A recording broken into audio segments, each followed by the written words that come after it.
Թեև 2014-ի համեմատ մեր ապրանքաշրջանառությունն աննշան նվազել է, անկումը թվաբանական է, բացարձակ արտահայտությամբ առևտուրը չի կրճատվել։ Ռուսաստանի նկատմամբ կիրառվող արևմտյան սանկցիաներից մինչև հայկական ատոմականի շահագործման ժամկետի երկարաձգման վարկ հայ-ռուսական միջկառավարական հանձնաժողովի 15-րդ նիստն անդրադարձ է ունեցել բոլոր այս հարցերին։ Պաշտոնական Երևանի անունից վարչապետ Աբրահամյանը Մոսկվայից տրանսպորտի նախարար Սոկոլովը վերահաստատել են։ ԵԱՏՄ շուկան մեր տնտեսություններին համագործակցության մեծ հնարավորություն է տվել, մնում է բիզնեսն օգտվի դրանից։ Մենք ակնկալում ենք, որ մոտ ապագայում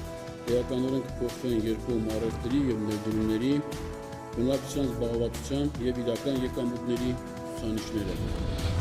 Հայաստանում գործող բոլոր 21 առևտրային բանկերն աշխատում են բնականոն ռեժիմով, որևէ մեկի լիցենզիան չի կասեցվել։ Վերջին շրջանում սոցցանցերում, ինտերնետում տարածվող լուրը հերքում է գլխավոր դրամատունը։ Բնակչությանը տեղեկացնում են ֆինանսական համակարգում երկիրը խնդիր չունի։ Խորհուրդ տալիս չհավատալ սպառողներին, մոլորեցնող կեղծ այդ տեղեկատվությանը։ Վերջին 5 տարում Սևանա լճի էկոհամակարգի նորմալացման նպատակով ծախսվել է 11 միլիարդ 800 միլիոն դրամ, մինչև 2017 թվականն այդ գումարին կավելանա ևս 2.2 միլիարդ։ Կատարած աշխատանքի արդյունքից Սևանի հարցերով հանձնաժողովի ղեկավարը Գոհե Հունվարի դրությամբ լճի թափանցելիությունը հասել է 11.5 մետրի հատակի ջերմաստիճանը նորմայի սահմաններում է։ Երկխնդիրն այժմ տարածքի բնակավայրերի կոյուղու հարցն է, որ կեղտաջրերը գետերով լիճ չթափվեն։ Ռոռոկման առումով տարին կարծես նպաստավոր է, ջրբաստողման ծավալը 170 միլիոն խոհանարդ մետրից դժվար գերազանցեն։ Ինչ մնում է Սևանի ափամերձ տարածքներում ջրածածկ լինող ամառանոց շինություններին,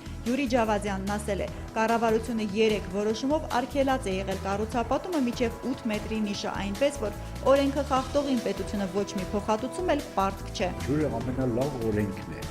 որ բարձանում է, մտնում է, ում չի հարցնում, ում տունն է մտնում, կամ ում տունն է կառուցված է, հավասար մտնում է, որ կառուցել է ստիպված պետք է քանդի։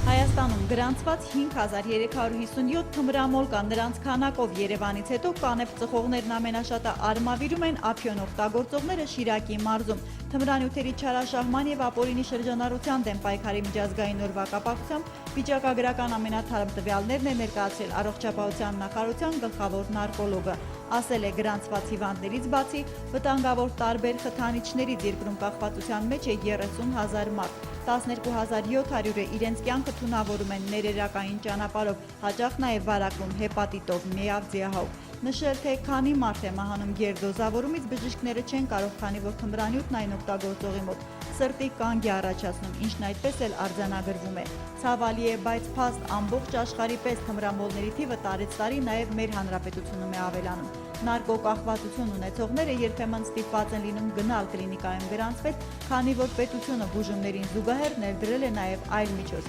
Նրանց անվճար մետադոն է տալիս, որ բենզինից չդառնան օրվա դոզայի համար, մարդ չթալանեն, չվնասեն։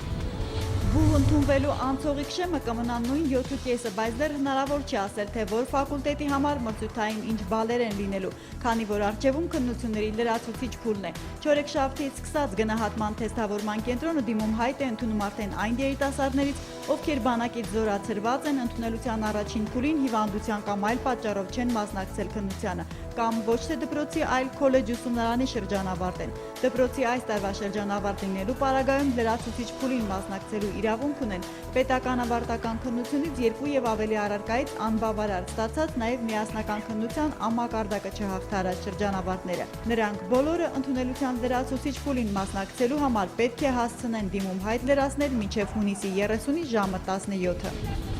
Զովացած անձրևոտ եղանակը Հայաստանում կպահպանվի նաև հանգստյան օրերին օդերևութաբանների կանխատեսմամբ տեղ-տեղ նույնիսկ տանիք պոկերու աստիճան ուժ գնացող քամին ու կարճատև տեղումները երկրի տարածքը երկուշաբթի արդեն լքած կլինեն։ Մի քանի աստիճանով նվազած օդի ջերմաստիճանն արագ կվերականգնվի, այնպես որ հունիսի վերջին 2 օրերին նույնպես շոգ է սպասվում։ Ոչ չորեքշաբթի պես, երբ Զվարթնոցում սնդիկի սյունը հատեց 38.5-ի սահմանը, բայց արևի տակ կանգնել դարձյալ հնարավոր չի լինի։ Հայաստանյան ամառը զով չի լինում, մեր տարածաշրջանին դա տիպիկ է, ասել է Հայպետ հիդրոմետի ներկայացուցիչը։ Ամռան երկրորդ ամիսը հուլիսը կանխատեսել են նորմային մոտ 30-34 աստիճան ջերմություն, 14 միլիմետր տեղումներ։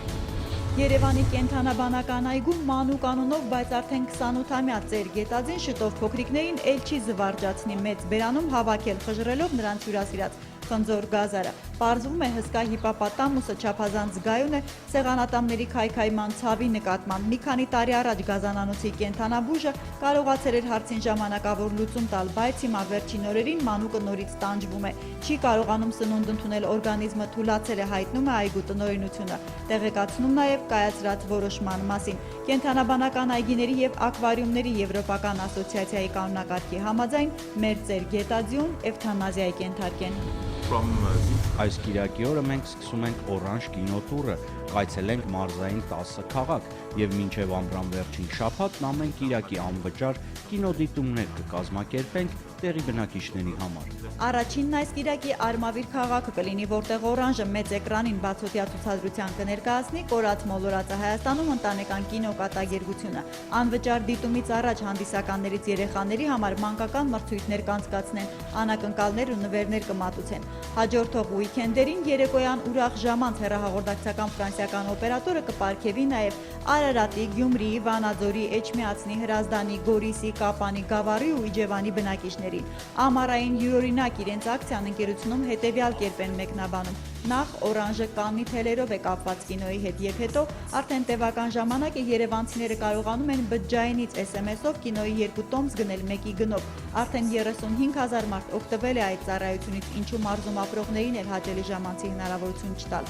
Մանավանդ որ երբ գյուղի երեխաների համար նկարչության անվճար դասընթացներ էին անցկացնում, հասկացան, մարդիկ այնքան են ոգևորվում թեկուզ եւ փոքր ուշադրությունից։ ԱՄՆ վիզաների համակարգի տեխնիկական խոտանը արդեն նաև Հայաստանում գործող դեսպանության համար է հաղթահարված երկուշաբթիից կսկսեն այցագրերի տրամադրումը։ Միայն թե փաստաթղթերի կուտակման պատճառով առայժմ չեն կարողանա անձնագրում վիզան խփել քաղաքացուն վերադարձնել նախկինի պես 2-3 աշխատանքային օրում, դա կտևի 1 օրացուցային շաբաթ։ Որպեսզի մեր երկրից ԱՄՆ ճանապարհվողները դեսպանատան մոտ լրացուցիչ հերթեր չգոյացնեն, կառույցից մարդկանց տեղեկացնում են։ Նրանց, ում հարցազրույցի պայմանավորվածությունն էր խափանվել, նոր ժամ վերցնելու համար պետք է զանգահարեն։ Հարցազրույցը հաջողությամբ անցած քաղաքացիների անձնագիրը եթե հյուպատոսական բաժնում է, վիզայով հանդերձ կարող են վերցնել հունիսի 29-ից սկսած որոշակի ժամերի։ Երկուշաբթիից կարող են դիմել նաև վիզայի համար անձնագիրը նոր փոխանցողներն ու հարցազրույցին լրացուցիչ փաստաթղթերի ներկայացման խնդիր ունեցող անձինք։